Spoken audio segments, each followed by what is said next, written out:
Well, good afternoon. We'd just like to welcome you to Turnaround Pastor webinar. And in this case, we're looking at the Birtkman Method, a powerful tool for assessing, training, and coaching church planters.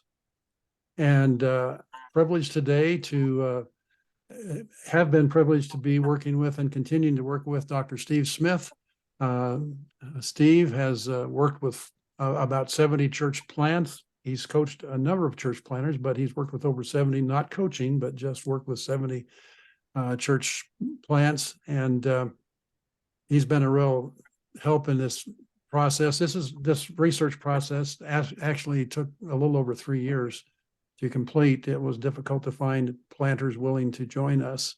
And then we're also joined by Joshua Saros. Joshua is a church planter. He helped plant one church. He's been involved in 2 church revitalization processes, and now he's planting another church in South Carolina. And so we have a really good team of individuals. And at that, I'm going to turn it over to Steve Smith, and I'm going to let him go over what we're going to be doing today. Yes, thank you, Gordon. We've been working, as Gordon said, for 3 years on this project. And we were specifically interested in seeing how the Birtkman Method helped us to identify the characteristics of successful church planters. So we asked people from planters from a variety of denominations to participate with us. Some did really well in their plant and had planted several times. Some were not successful, actually closed their church plants and still participated in this process.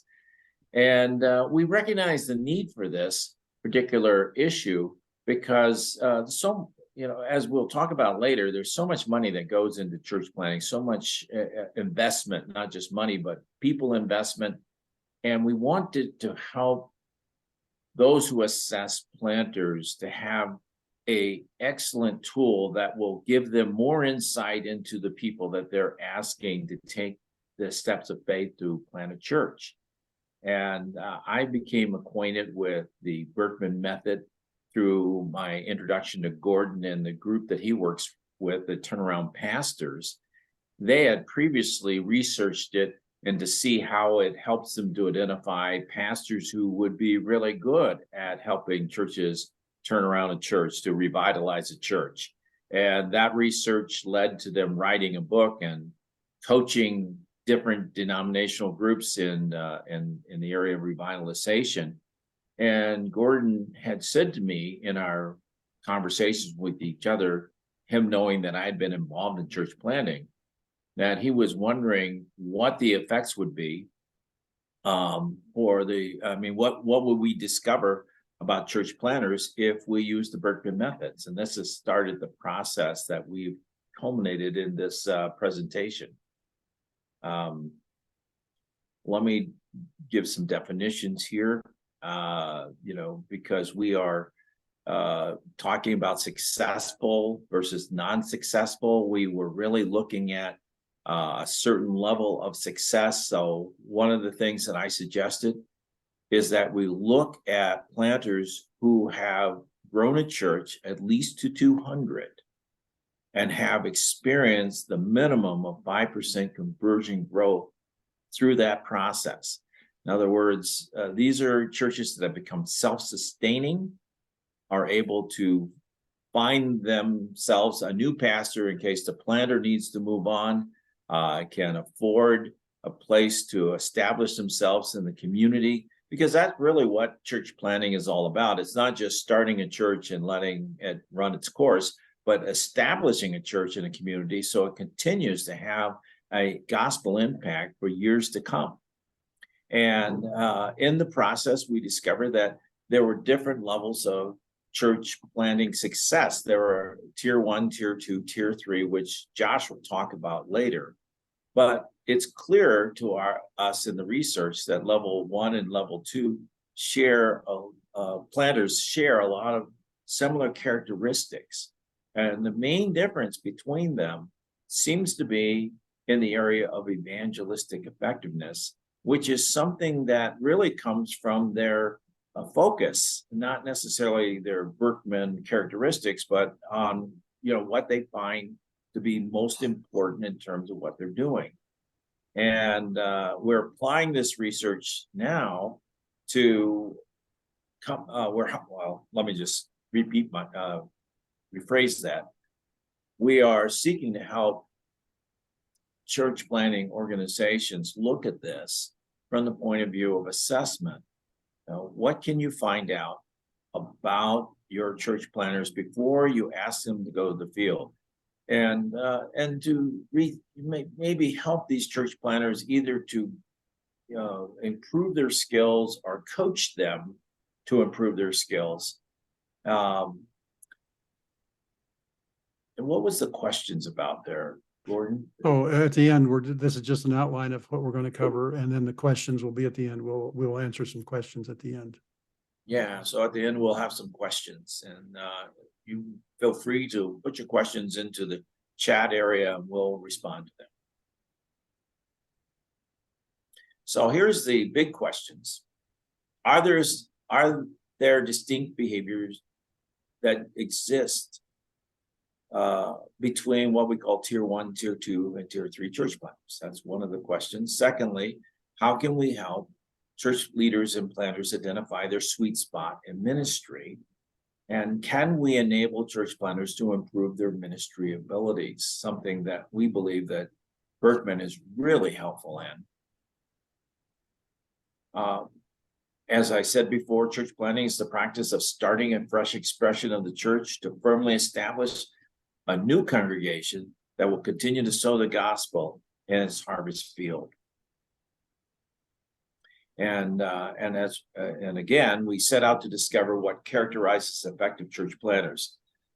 And I talked about this standard already. We want to be clear that there are other kinds of church plants out there, and we tested them as well. But this is what we were looking for to help us to distinguish clearly the characteristics of those who are more successful at church planning, more suited to that kind of ministry. Why the standard? As we said, it's easier to tell the difference between them. And that doesn't mean that people who are less effective couldn't plant a church. Some people who are in tier 3 actually planted churches, and some of them grew quite large. But in terms of their growth, much of their growth was in the area of transfer growth rather than conversion growth. And this is something that I believe is really important to think about in terms of church planning. If we're starting a church, what are we starting it for? Hopefully, it's not just to gather in saints who want this kind of a church expression, but we're actually sowing the gospel and reaping a harvest in a way that hasn't been done before. That's what I think about church planning, and hopefully that's what you think too.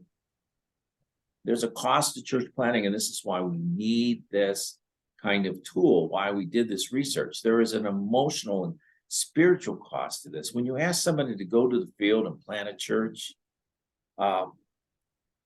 what we're essentially doing is asking them to take risk. And there's a risk that they will fail. And when we don't put people in the place where they belong, if we ask them to plant a church and they're not really suited to church planting, there's an emotional and spiritual cost. They begin to doubt the goodness of God, or that they're failing God. And for a lot of these planters who fail, there is no further opportunity for them in ministry. Nobody wants to hire them as a pastor anymore, because if you fail at church planting, you must be no good. And that's an unfortunate consequence of putting somebody on the field who doesn't belong there. There's also a cost to the family, because families of church planters often sacrifice the most of anybody, even more than the planter themselves. And so when there is failure going on, several things happen. Number one, the planter is taking more and more time away from his family to sustain the church plant, trying to make things work. And so the family can come to resent ministry altogether. The children can be turned against God because they see their father and mother suffering. So this is, again, characteristics that happen in families of failed church planters. And this is what we want to help you to avoid by supplying this tool. There's other costs. Next cost is dollars. And of course, we put a lot of money into church planting, sometimes as much as $250,000. And that's not all coming from the denomination or organization. That's being raised by the planter. And these are dollars that will not come back. By that, I mean that if the church fails, the investment ends right at that point. There is no more ongoing gospel sowing in that community by that local congregation, that expression of the church. And so that is a lost opportunity, a lot of dollars going out the door for no long-term benefit. And finally, there's an impact on the harvest field as well, because this is why the church is there, to share the gospel. And when the church closes its doors prematurely because the planter wasn't the right person to be there, then that means that there is a loss of the gospel presentation in that community. So when you have such potential costs, it's clearly important that you use the best tools to use to identify candidates who are gifted for church planting. This is what our heartbeat is about, and why we're here today presenting this information that we have learned in this process. All right, so I'm going to talk about the research objectives and kind of take you through the research. So what we wanted to do was assess a large group of church planters. So we were looking for, 60 plus from all over the country. And we wanted to identify the effective traits of tier 1 church planters and compare them with tier 2 and tier 3 church planters. That's what we were hoping to do. And then develop an assessment grid using the Birtkman method to assess these church planters. So that's kind of the objective of it. And then I think what comes later is creating a training and coaching tool to aid church planters' growth and effectiveness. So when we talk about tier 1, tier 2, tier 3, and all of these types of things, one of the things that we don't want you to hear is that once someone's in a tier, they are just going to stay there. That's where they're at. Our hope is to be able to coach them to be more effective church planters, but it's just a starting point where they're at now. So we use the Birtkman method to do that. And if you're not familiar with it, there's more than 65 years in business. As you can see, it's been used by a lot of people, a lot of organizations. There's 4 million profiles. And there's over 40 report formats for the Birtkman. The strength of the Birtkman is this: it's reliable. There are consistent results. It is valid. It measures what it claims to measure. So if it says that it's going to measure, and we'll get to some of these terms here in a minute, like usual behavior or, different needs or whatnot that might be below the surface, it is what it measures. And so it is also certified as well. So this is a legitimate form of assessment. And one of the keys, and I think one of the pieces that is really unique to Birtkman, is it measures below the surface. It measures something that's unavailable in other personality types. So this goes beyond just traits. It's also going to take you below the surface. So let's talk a little bit about some behavioral dimensions, and then we'll talk about how these play with one another. So what you see on the outside of a planter, that tree is a person. What you see is described as either usual behavior or stress behavior. So anytime that you engage or encounter someone, if that someone is a tree, you are going to engage or encounter them how they normally behave or how they are behaving under stress. Okay, so let's go to below the surface. But there are some things, motivations, if you will, that are driving whether you're seeing them in their usual behavior or whether you're seeing them in their stress behavior. And those are needs and they are interests. Okay, so here's how these play. Usual behavior is, if you go back one, Gordon, I just want to kind of take them through this a little bit. Needs, if you have a person who is getting all of their needs met, or most of their needs met, and they are able to operate in their interests, their motivation, you're going to see them in their usual behavior. You're going to see them in the way that God has created them to be, whatever that may be. But if you have someone who is not getting their needs met, or is having a situation where their needs are not getting met, or they have a situation where they're operating too much out of their interest zone, you're going to experience them in their stress behavior. And that could be demoralizing to relationships, could be demoralizing to organizations, that dynamic playing out. So when we look at the Birtkman, it's going to give you what you see on the surface, but it also is going to measure under the surface. And that's kind of how these things play together and interchange and engage with one another. So now we'll move on to the next slide. So there are 9 personality components, and we saw a difference in 3 with tier 1, tier 2, and tier 3. Those 3 are assertiveness. These are, that is number 6, insistence, and then also thought.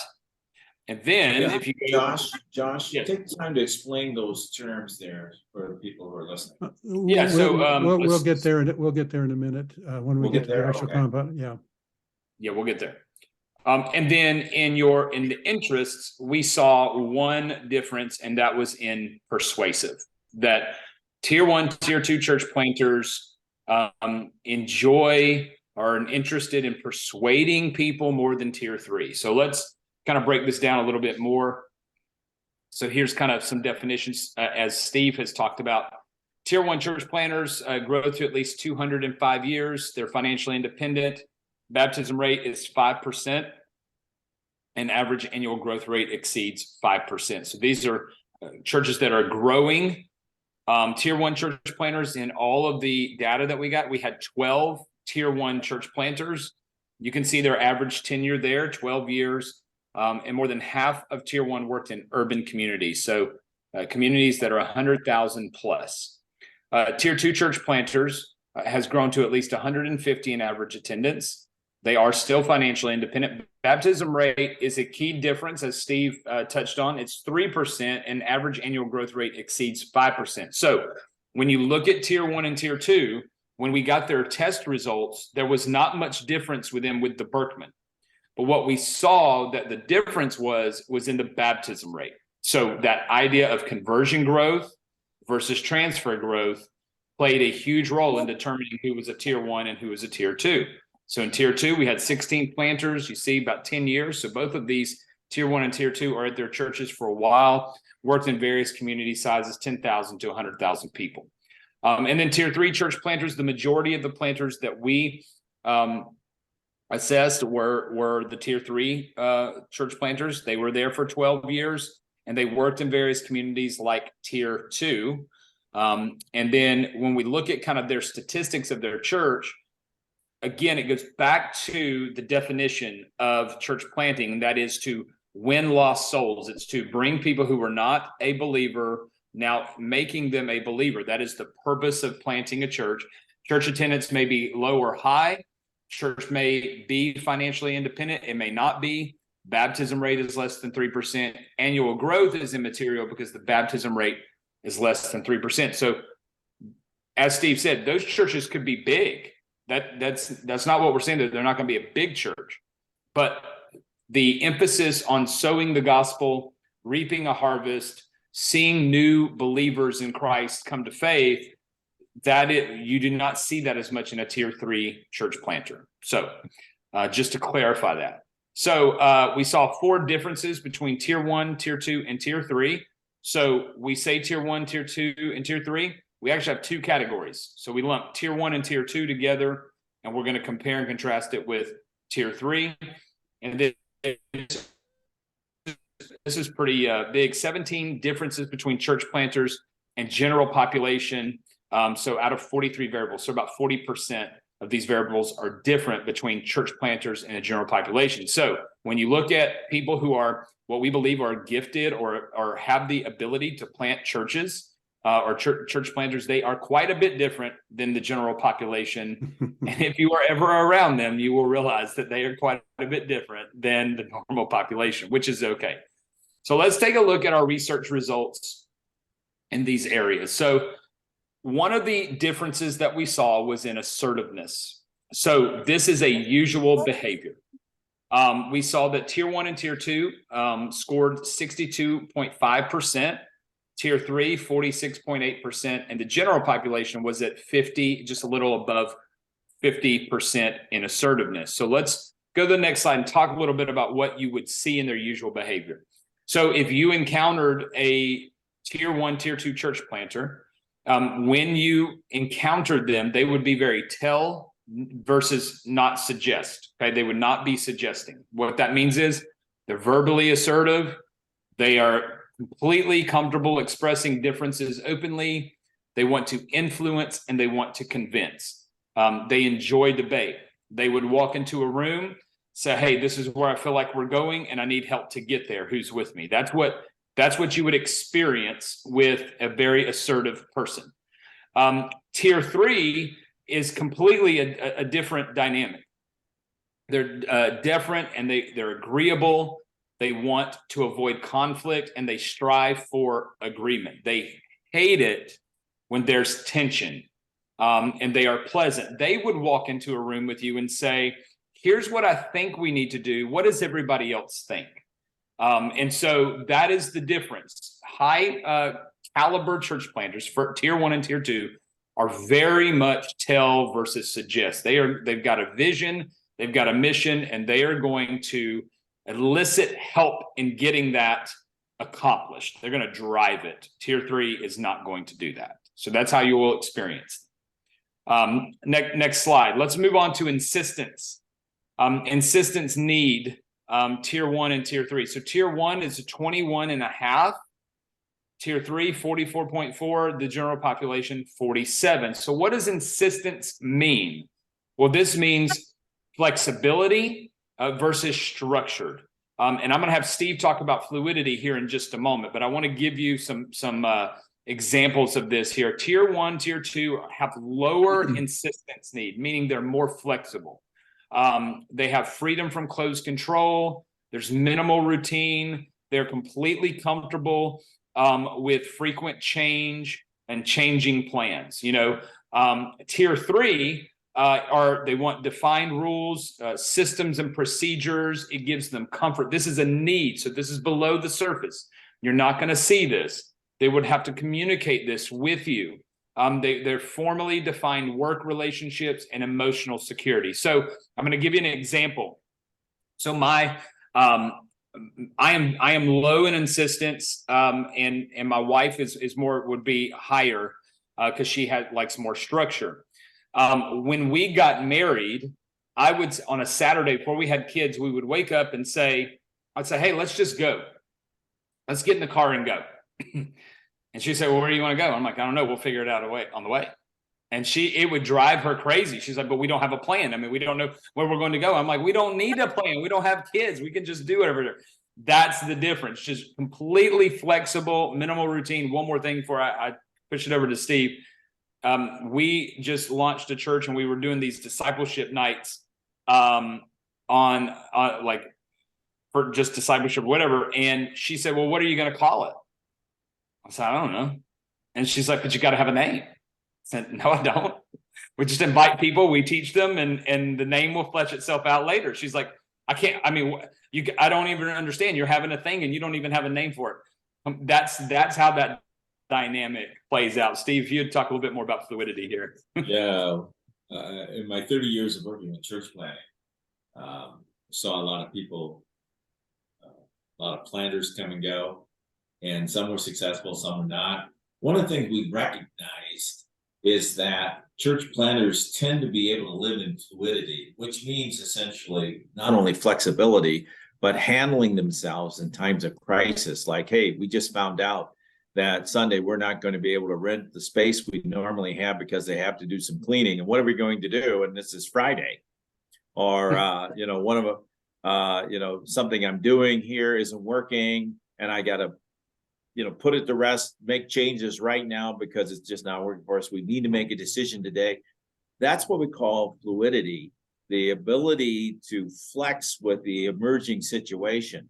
And we also recognize that some pastors or some planters who are trying to be planters really couldn't live with that. They needed structure in order to be at their best. And in fact, we came to the point of advising these kinds of people going through assessment that they needed to go and be in an established church because the structures were already there to support their abilities, to bring out the best in them. However, we didn't really have a clear way of measuring fluidity. And Birtkman has actually, this particular section gives that kind of information by being able to identify the low insistent need. It's not that church planners don't like structure. Usual behavior can be, very adherent to structure. Like, we're not just starting this church. We need to have structure. How are we going to do discipleship effectively, evangelism effectively, so on and so forth? We create structure. But in terms of my personal need, I don't need structure, as Josh was just talking about, in order to be at my best. And therefore, I don't get frustrated. I don't get stressed out when things aren't going well. Actually, I feel the challenge. I step up to that challenge. That's what fluidity needs to, this is why fluidity needs to be measured. Because church planners who don't have a low need for insistence tend to freeze up at critical moments or put their efforts in the wrong things and can't stop themselves. And then they find that those things that they've invested in, or that moment when they needed to make a decision, was a critical one in the success of their church plan. Yeah, and I will say one more thing when we talk about need. This is a great part of the dynamic of needs to be able to be measured, because this is one of those things I think it's key that church planners don't need the structure, but they can be coached to appreciate structure and to put a little bit of structure even in their daily routine. I've met a lot of church planners that have said, I'm working on my sermon on Saturday night because I just haven't had the time during the week to do it. And I'm thinking, yep, that would have been me, 7 years ago, 6 years ago, but it's been coached. Here's how you handle the preaching schedule. Here's why you put it forward first. Here's, and so those are things that when we talk about coaching materials and we talk about being able to raise someone from a tier 3 to a tier 2 or tier 2 to a tier 1 or whatnot,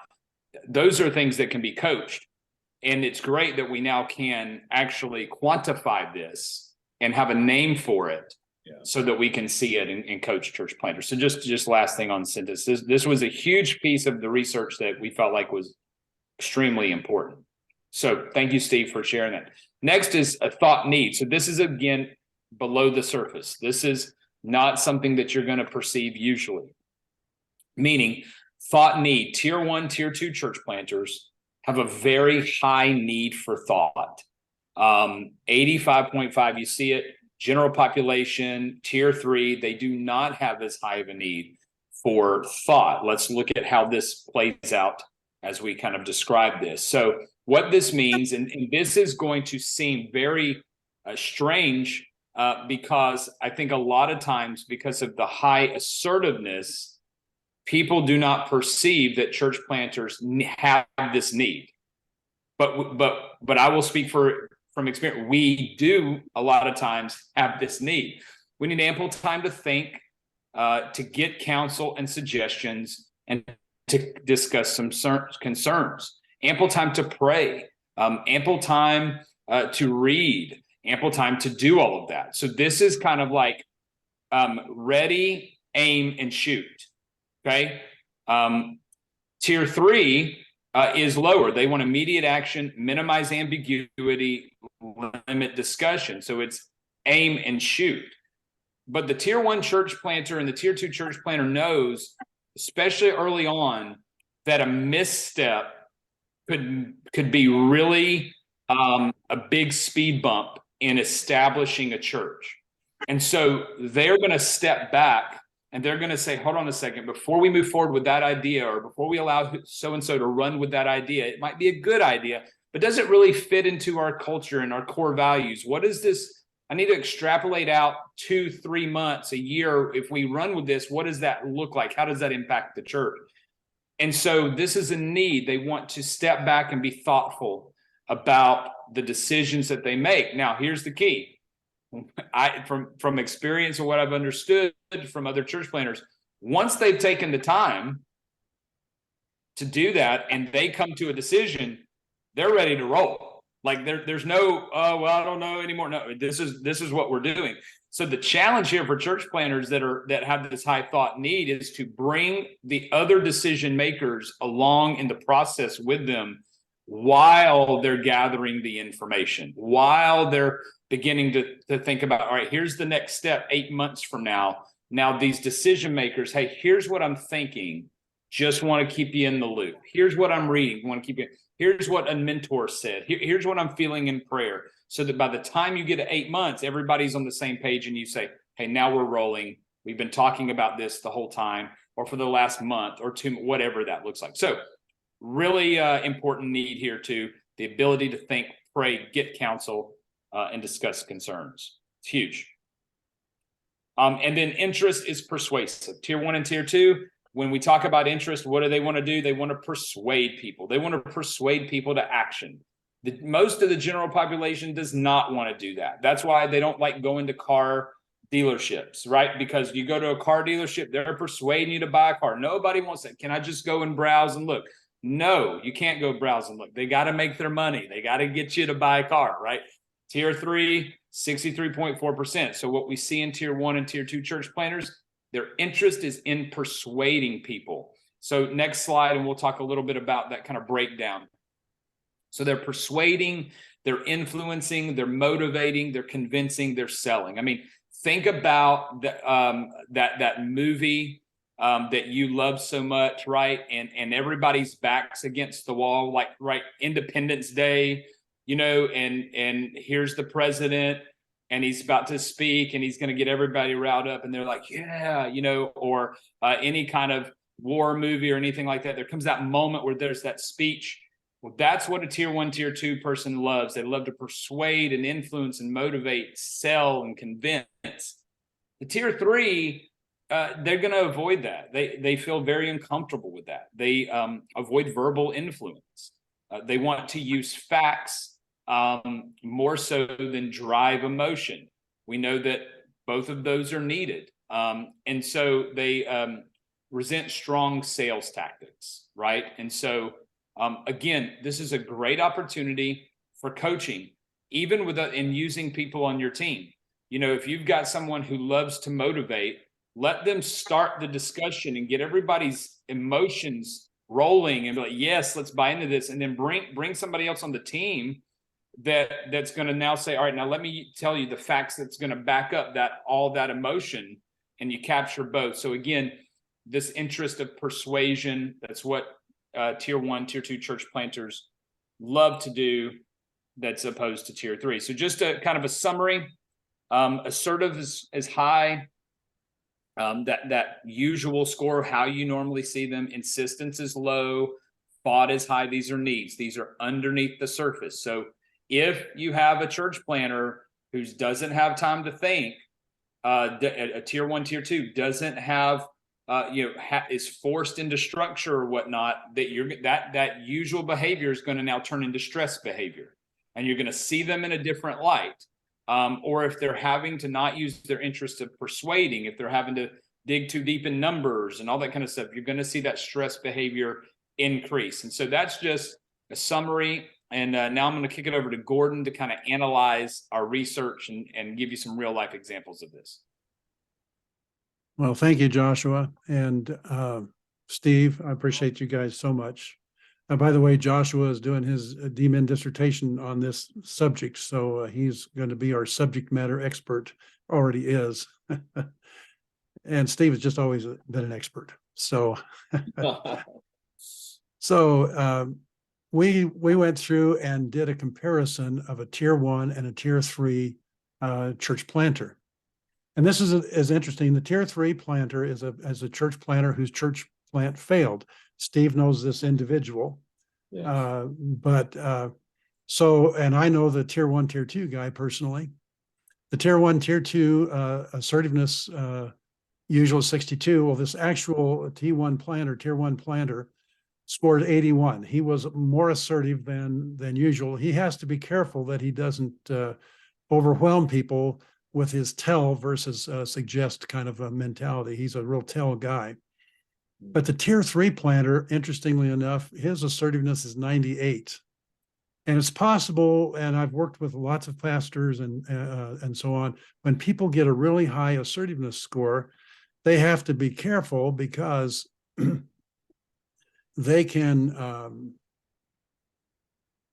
just bowl people over. And I don't know if that's the case here. Steve knows the planter, and that may have been the case, that he was just too verbally assertive. He was hard to coach because he asserted that his way was the right way. He wanted to do it his way.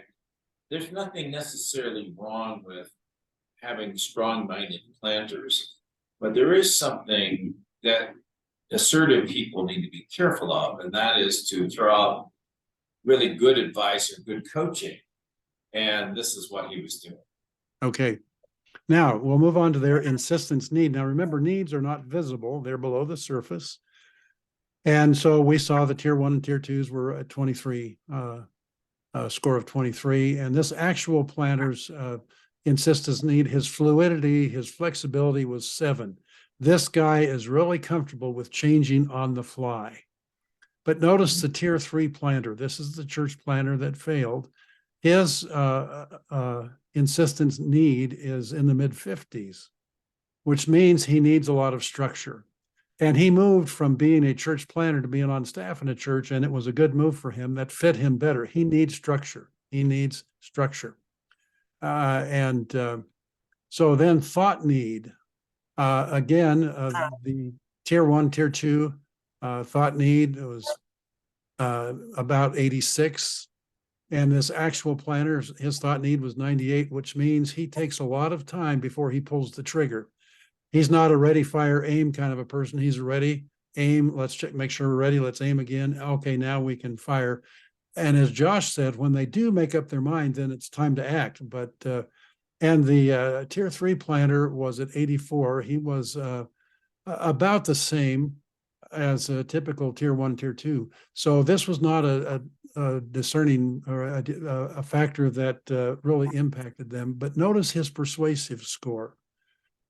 Actual planner was at 97. This guy loves to persuade people. Whenever I talk to him, I mean, he's a persuader. He's a great guy. And tier 3 is not a great persuader. And if you're going to be a church planter, we found that persuasion is absolutely essential. And this probably played into this fellow's failure as a church planter. He couldn't persuade people to join him to move the ball down the field. So that's just a comparison of two planters, one that has done really well and one that didn't do so well. Just a way of showing you how well this Birtkman profile can help in church planting. Now we're going to apply the research to a case study. This is an individual who wants to become a church planter, and we're been working with them. And here is the overall Birtkman profile. Usual behavior. Usual behavior means it's how we show up, how people see us. And notice this particular fellow, this individual, this church planter, has an assertiveness usual of 72. He's in the ballpark. He's in the ballpark. He has started his own business and so forth, but he's in the ballpark. But notice his restlessness. Now, restlessness was not one of the things that showed up here, but I wanted to show the overall profile of this individual versus a tier 1, tier 2. And his restlessness is quite low, which means he likes sameness. He likes things to happen. And so the Birtkman would say at this point, you know, Pastor, we need to talk a little bit about your restlessness. You can't get stuck in a rut. You can't just do the same things over and over again. And if you just in listening to Josh, you can see that Josh is all over the place. He's a really restless guy. He likes to see lots of things happening and lots of changes happening. Not so much so with this guy. But now let's look at his interests, or excuse me, yeah, his interests. His needs. Another word for need is expectations. What do we expect from life? And notice this planter has a really high physical energy need. And what that means is he needs outlet for physical energy, a busy schedule, and opportunity for physical activities. This individual score is 93. He has to be busy with something all the time, which may work against being an effective church planter because there's times you have to just stop and pull back and survey the situation before you move ahead. Then his self-consciousness need is 99. And self-consciousness need, that means that he needs personalized approval, individual interaction, and a tactful approach. So this guy needs to be liked by everybody. And as a pastor or as a church planter, there's times people may not like what we're doing, but we have to do what needs to be done. And so for this particular planter, I would want to talk to him, say, you need to realize that you're going to have to make some hard decisions and not everybody's going to agree with you. And you have to be able to live with that, but you have to be aware. Self-awareness is a big part of the Birtkman. And then notice his insistence need. His insistence need is really high, much higher even than the planter that we looked at before. This individual needs structure, a lot of structure. So he may work better as in an established church. He may work well as an executive pastor, for example, because executive pastors give structure. So that's a possibility. Steve, would you like to say anything to that? Yeah, I teach systems and coach people on how to build effective church systems, and that's about structure. And so when you look at somebody like this potential planter, you immediately recognize that he is not going to have the fluidity, or he's not going to be able to live with fluidity. He's going to establish a structure because he needs it. Otherwise, he'd be stressed. And that structure that he creates will probably keep him from being able to handle the constant flow of things in church planting. And I would say to this person, you make a great system builder Yes. because you have the tendencies towards that. Yes. So as you look at his needs, he needs a definite plan in place, detailed instructions, defined rules, systems, and procedures. So not exactly what we've discovered with church planners. And then his thought need is considerably lower than what we would see with a church, our typical church planner. So he needs people around him who will say, wait a minute, Pastor, let's just back off a little bit. And let's pray about this before we make the decision. And Howard Hendricks at Dallas Seminary used to say, you better get it right the first time because you realize how hard it is to change. So that's a reflection of this thought need. And then his interest. Notice his persuasiveness. This guy's persuasiveness is 99, which is as high as it gets. That's a real plus for a church planter. Yeah. But his social service score is 99. And we've seen this with pastors and planters, that social service, when you have a real high social service score, we had one planter whose social service is 99, and he's planted a church that grew to 750 pre-COVID, and it's now at 600. But he has learned how to delegate. But as Steve would say, well, what's the term that you use for somebody with high social service? Yeah, I call them high-touch shepherds. They Have to constantly touch the sheep and in order to feel good about themselves instead of leading the sheep. Yes, there's a difference between leading the sheep and caring for the individual sheep, leading the flock versus tending the sheep. So, and Gary Westra, one of the original founders of Turnaround Pastors, said, yeah, petting the sheep. That's really bad, really bad. Okay, so now some questions. We did have some questions here, and the first question is, established pastors usually can't afford to be a tell kind of leader. How is that different or preferred among church plants? In other words, are people who attend a church plant more willing to be told than suggested? And I will address this question. One of the things we discovered with all of our research is that the most effective revitalization pastors are more tell than suggest. As a matter of fact, effective church planters and effective turnaround pastors scores are almost identical in that. Church planters are a little higher. But we discovered that churches want to be led, they don't want to be driven. And the same, I think, with church planters. They want to be led, not driven. And I've worked with a number of pastors whose assertiveness is 99, and we have to help them learn how to back down on their assertiveness so they don't just bowl people over with their assertiveness. So, Rob, your question was a good one. And Rob had another question. Also, over time, would you surmise that those who attend a church plant eventually desire the tier 3 kind of pastor? Steve or Josh, you jump at that.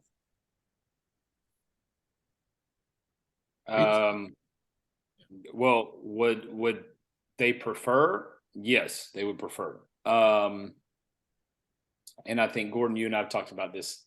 You know, whether you're a turnaround pastor or whatnot, you kind of have a life expectancy maybe at a church, because people just get tired of, you know, like you talked about, the decisions and the, I don't know, atmosphere that's needed to turn around a church. It takes an inordinate amount of drive, determination, all of that. You have to disappoint people constantly, you know. So yeah, I think that maybe over time they would prefer it, but then we have to ask the question, is that actually what's best for the church? Because when you get a tier 3 person with a group that wants a tier 3, then are they really then reaching people with the gospel? Or can you basically just predict that this is going to plateau and this is going to decline over time? Yes. And so I think that's it. Yes. Would they prefer it?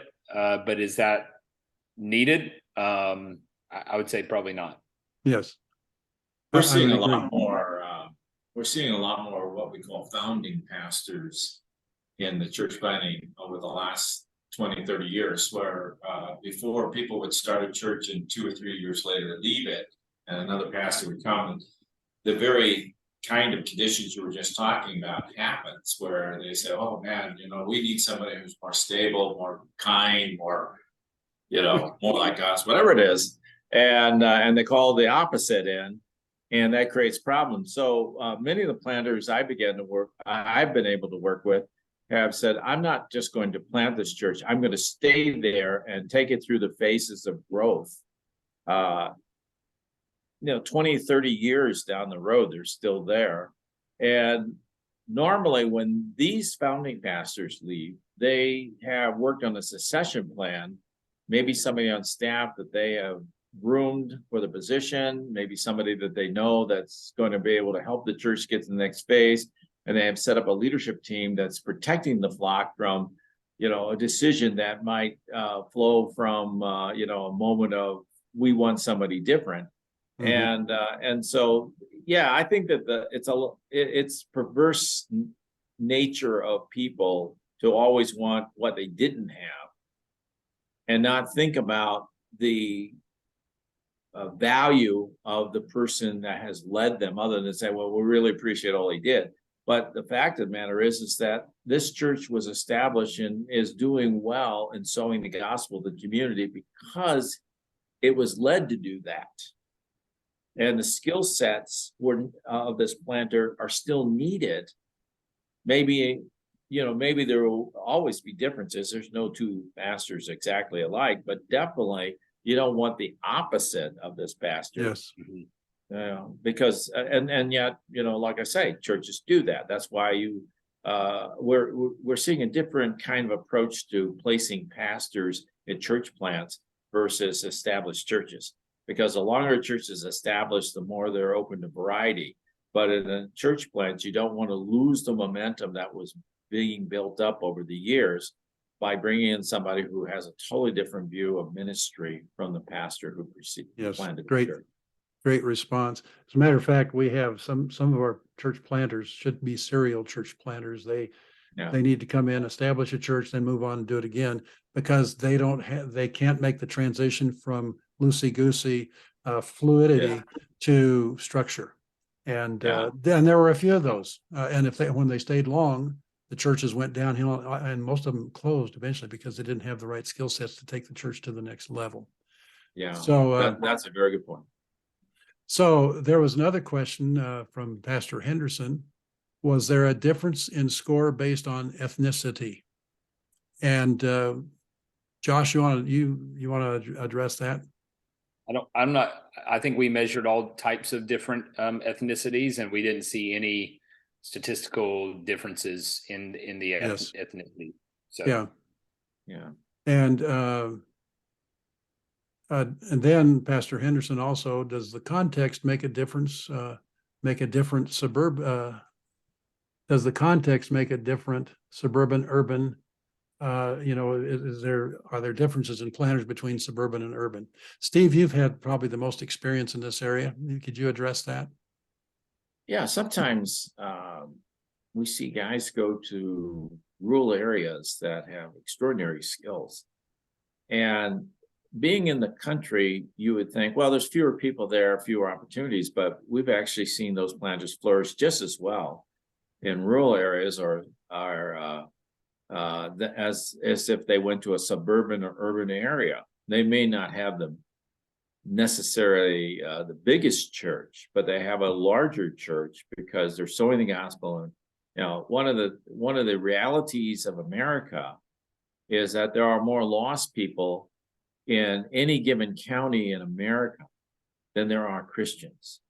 And even if the churches in every county had their sanctuary filled twice on any given Sunday, there would still be more people to reach with the gospel. And this is one of the realities for these guys that go to the country or outside the cities, I should say, city areas, is that they recognize that there's a harvest field here. Yes. And I care about these people, and they need, not the the leftover church planter who can't find a organization to send them to the city, so they go to the country because there's nothing left for them.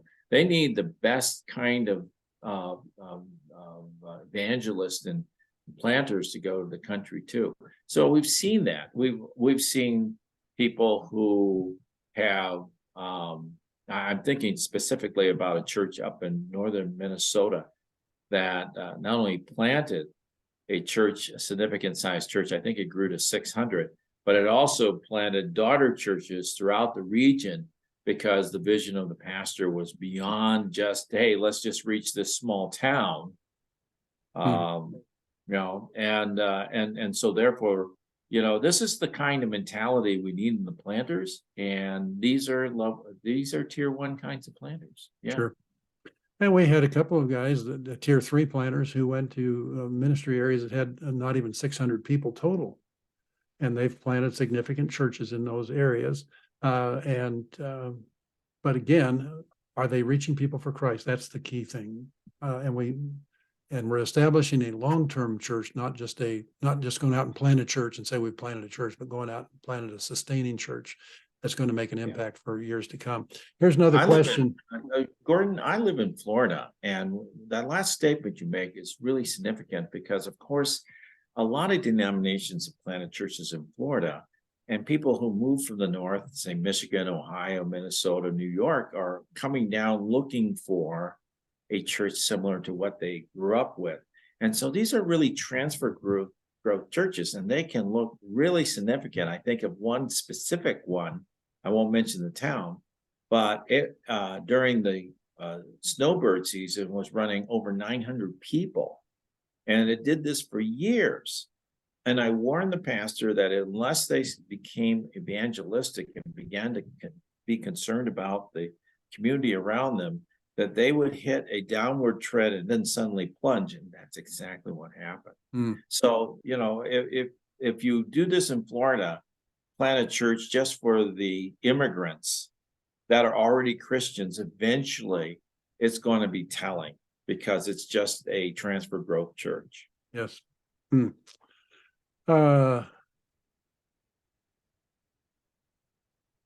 So let me bring up one more slide, and because people wanted some contact information, so I will share the slide.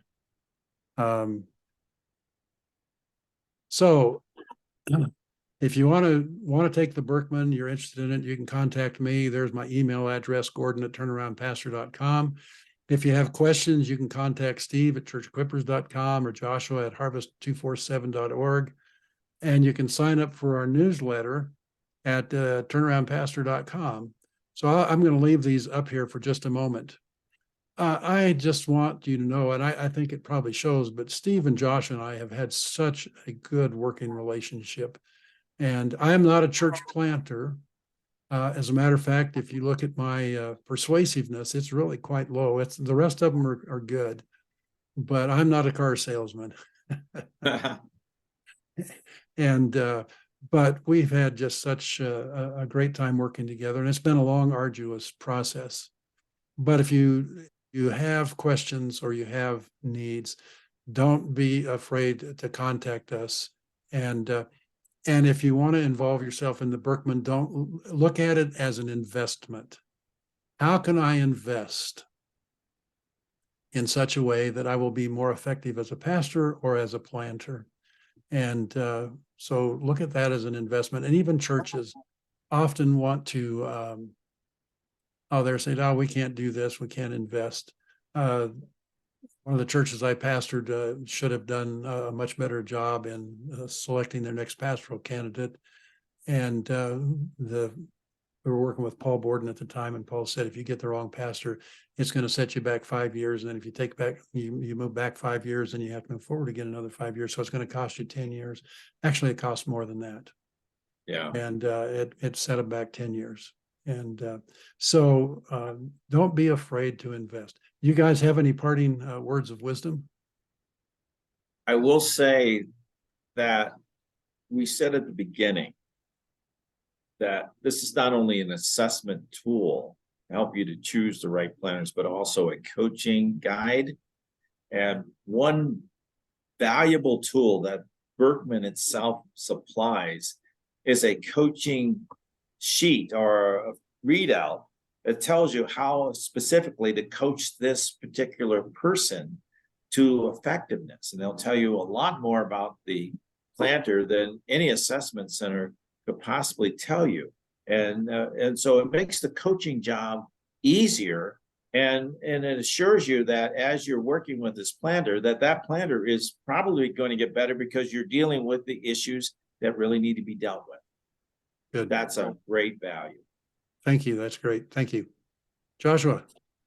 Yeah, I would say that at least to me, one of the biggest keys of being effective in any type of ministry or any type of leadership is knowing yourself, and then having the discipline to grow, and even in those hard places. So look, it's an investment, but so are buying books or going to conferences, all of those things, different type of investment. But it will really help you, and it'll help you know how you need to structure not only yourself, but your team. It'll help you know and understand and evaluate, all right, why am I operating in a lot of stress and whatnot? And so I think it's very, very valuable. So I would just encourage you to do it, and go Dogs. Okay, let's pray. Thanks, Father, for this time. Thank you for these men. Thank you for those who have joined us, and for those who will join us as they view this in the future. Lord, we want to be good stewards of our time and our resources, and we want to be the most effective we can be in serving the Savior. So help us to that end, we pray in Christ's name. Amen. Amen. And Okay.